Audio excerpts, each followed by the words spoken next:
Hi everyone, this is Dongo Kano, and this is my final media clip project for TESP 302 with Mrs. Musil, Educating Exceptional Students. Okay, so throughout my presentation, I will be discussing the intellectual and academic characteristics that are associated with different types of exceptionalities in students that I could come across with in the education field. And those would include learning disabilities, communication disabilities, emotional and behavioral disorders, ADHD, autism spectrum disorder, traumatic brain injury, hearing loss, visual impairments, and the gifted and talented students.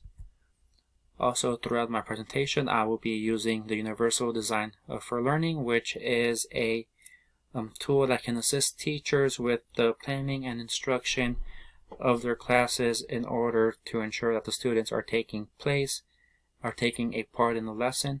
As well, with using a Universal Design for Learning, I will also be using differentiated instruction, which allows students to modify the lesson plans in order for every single student with any type of disability able to learn, so they could accommodate to their learning style.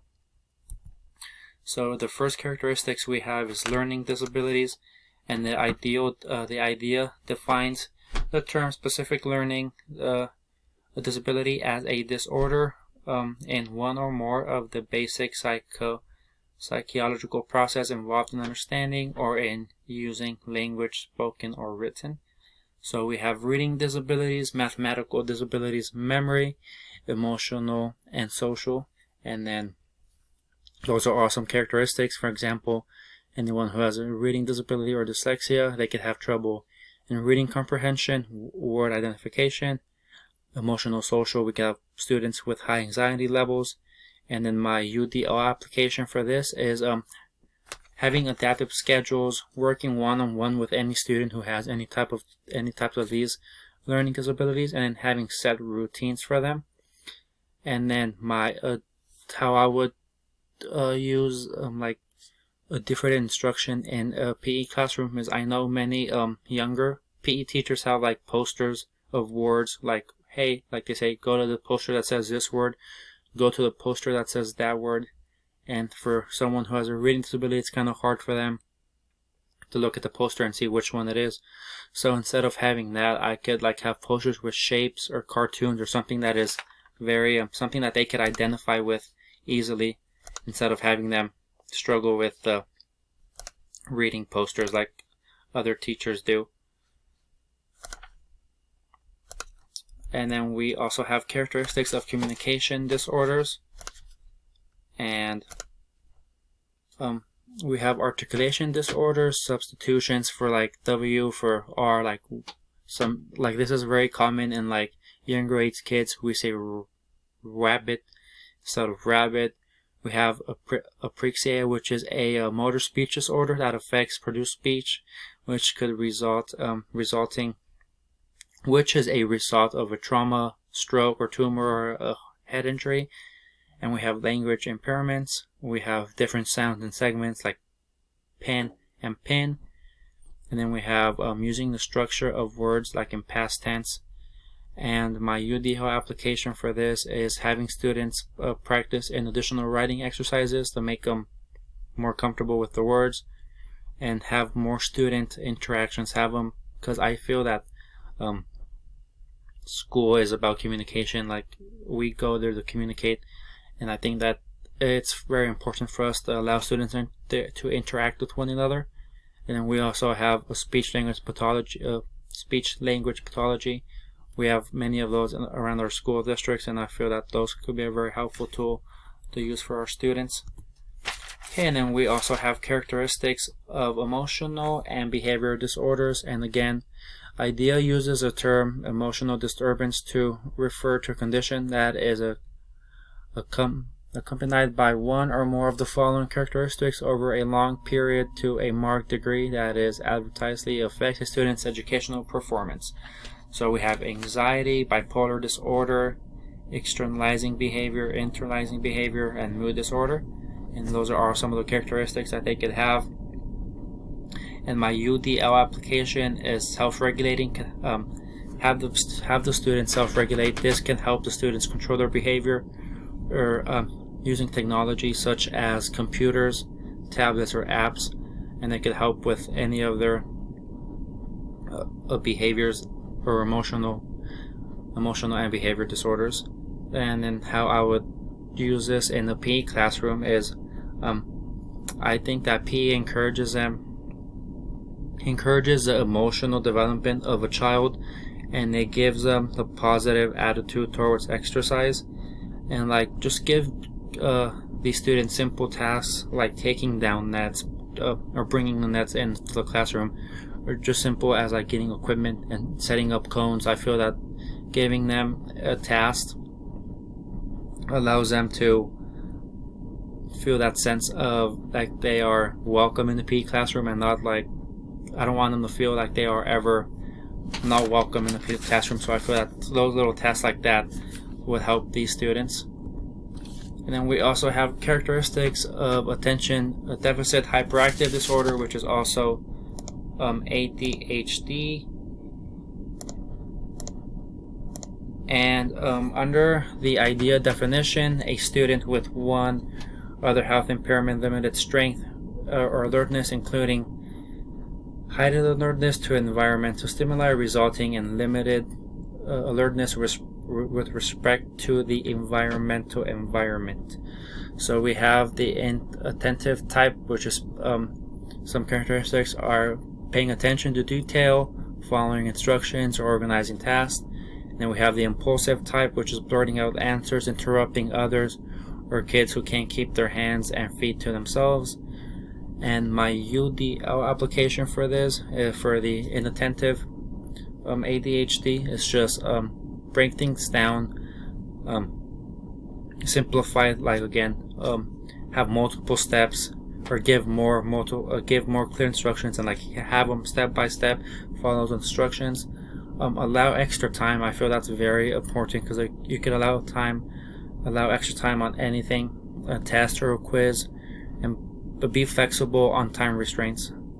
And for the hyperactive impulsive, extended time for tests, like again, allow extra time and additional breaks.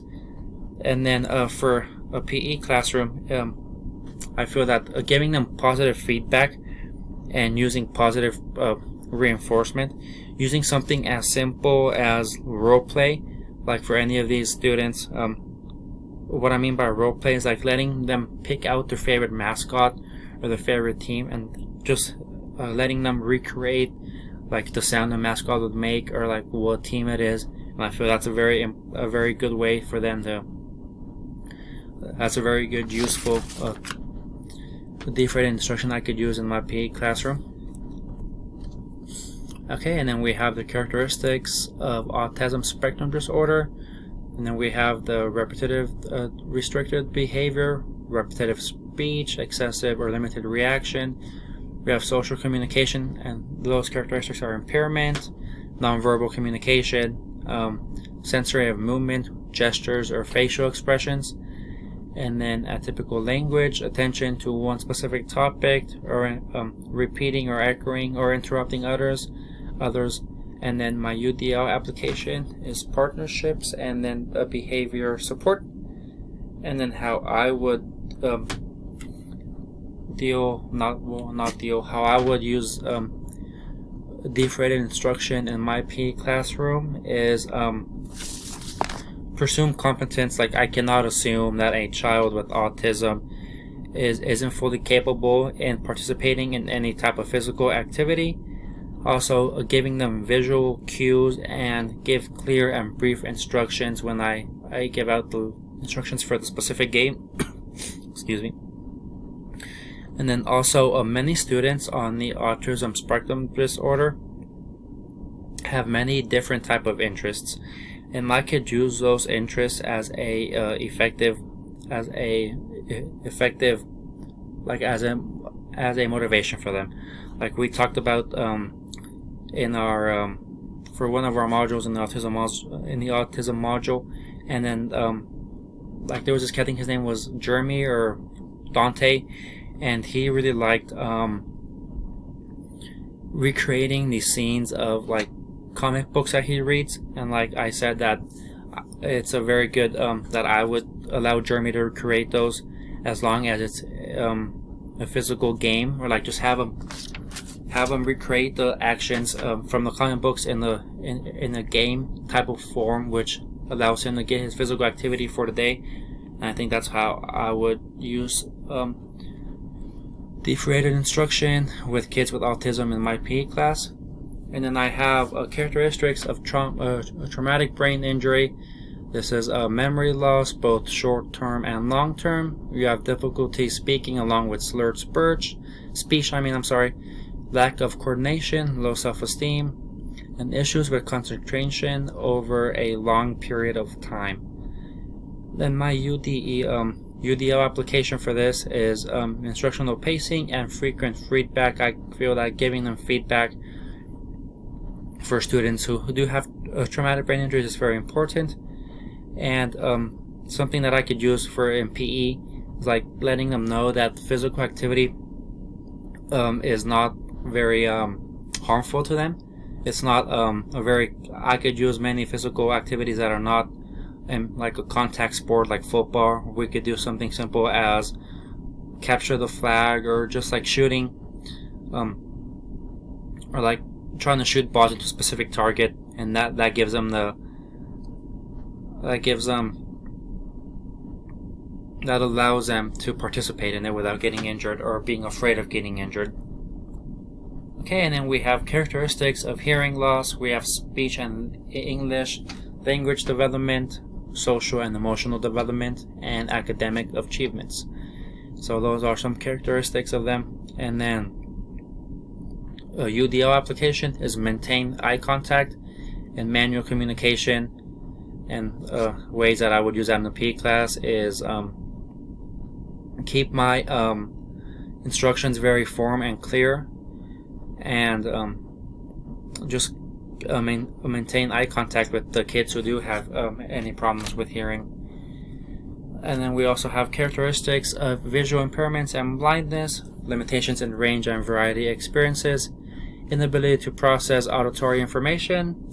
Some UDL application is paraeducators, integration with peers and assistants, hand-on-hand assistance. And how I would use that in the PE class, there is this fits both with the visual impairments and the hearing loss for PE. There's this game called Beep Ball. It's like baseball, but you have everyone has a blindfold, so it could be equal, and the ball actually beeps. So you're in your batting stance, and the pitcher is the only one who does not have a blindfold, so they know where they're throwing the ball. And once the ball is going to be beeping the whole entire way, and that allows the batter to hear the ball and then swing the bat. And then instead of having 4 bases, you're going to have just 2 bases on each side. It's like these really tall pillars, and the pillars also beep. So the person who is visually impaired or blind could hear the beeping sound, so they could run to a specific pillar, and then that's how you play beep ball. So that's a very important tool that I could use in my PE class if I do have any students who are visually impaired or have any type of hearing loss. And then also characteristics of gifted and talented abilities. We have high general intellect, creativity, emotional and social, and some characteristics of those are superior functioning related to memory, generalization and reasoning, creativity, rational reasoning, enhanced divert thinking. And for emotional and social, we have developed a sense of perfections that can lead to self-judgments. And my UDL application would be providing a sense of engagement and a curriculum extension, or having them do a little bit more problems than most students. And that's how I would use UDL. And for in PE, just have them run a couple extra laps, or try to beat a time, like say they try to get a 5-minute mile, something like that. Something simple task like that, I think will be very effective. And that's pretty much all I have. Thank you.